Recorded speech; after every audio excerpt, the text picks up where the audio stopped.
Green slips into gold, and then into an explosion of red.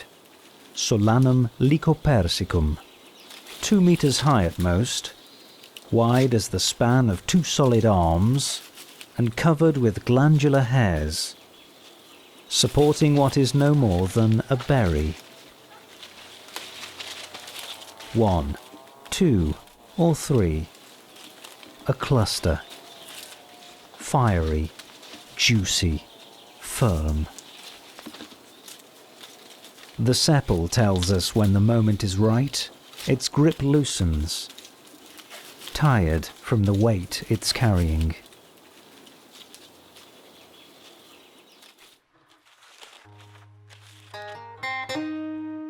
For many, it's just a tomato. For others, not many, and for itself, this is merely an imperfect synthesis, sauce in the making, or a beginning.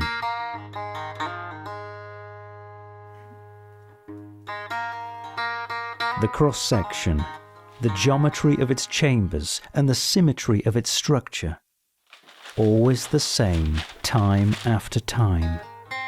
The need for answers triggers further research, going back to the very source, a code to decipher, to translate. Obsessive, perhaps, but that's where it wants to be, between flesh and dust, between thumb and the index of a book.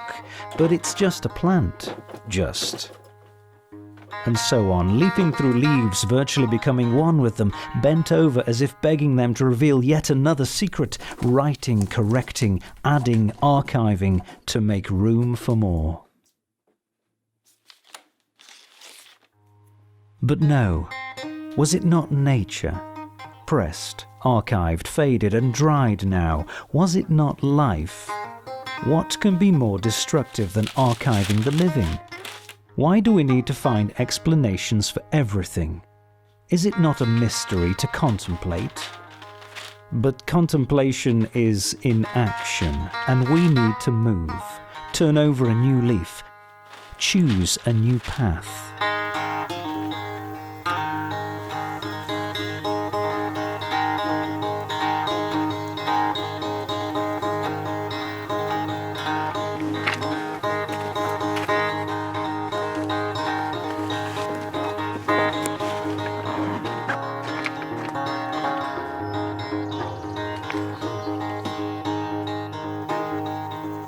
Sapete che il tarassaco riesce a bucare anche 20 cm di asfalto? Le piante hanno questa caratteristica, che riescono a trovare il microhabitat di cui hanno bisogno anche se noi cerchiamo di cacciarle. Perfino nella pianura più intensamente coltivata bastano pochi metri, di terreno libero che cercano rifugio. Pushing through tarmac, or living inside it, it's a question of flexibility. Dandelions prevail, humans, in the long term, give up. After living in Milan, Lasen moves back to Arson, the first president of the Dolomiti Bellunesi National Park. Professor and essayist, and botanist of course, but before anything else, son of San Mauro. È il luogo natio e quindi è la mia Heimat. Sono nato a circa 750 metri di quota sopra Lasen, in una casa rurale isolata, la più lontana dal paese, dove non c'erano servizi, non c'era acqua corrente, non c'era luce elettrica, non c'era la strada che arrivava. Ho sempre vissuto all'aperto con i nonni, soprattutto c'è un qualche cosa di imprinting che deve essere rimasto dentro. Un qualcosa mi ha riportato qui, più vicino alle radici, più vicino alle origini. Cradle, dwelling place, and daily retreat. Both shoes and ink are worn out here. Knowledge grows and vision is sharpened. In the distance, Cordin delle Vette, a sheer drop unlike any other, that seems to watch over the town, creating an inviolable wall behind. Another stage filled with footsteps, feelings, mystery and mastery. The Cordin is powerful, staggering and wild. You can only reach and explore it on foot, moving over land and paths and pages. Movement generates knowledge.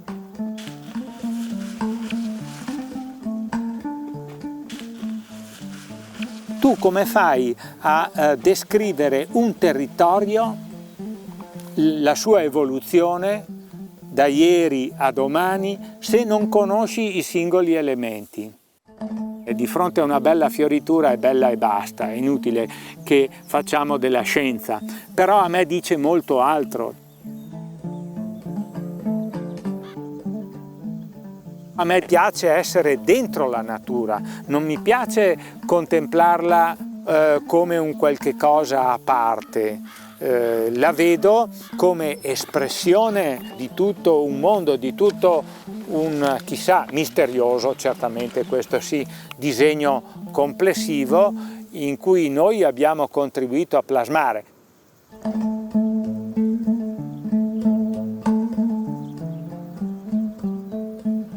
Camminando, pensando, guardandomi attorno, in quel momento la mente è libera, pensa. What can my research mean if I don't walk? In silence, once more. Because it is in the silence of my footsteps that the next question finds room to develop. And the answer begins to take root. Roots. Wild roots. Cultivated roots.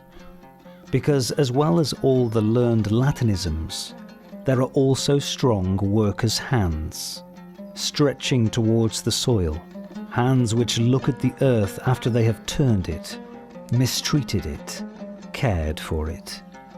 The earth becomes fertile in his hands, horizontal, but then his eyes look up once more, towards uncultivated pastures, sheer rock, mountains. And his research starts once more.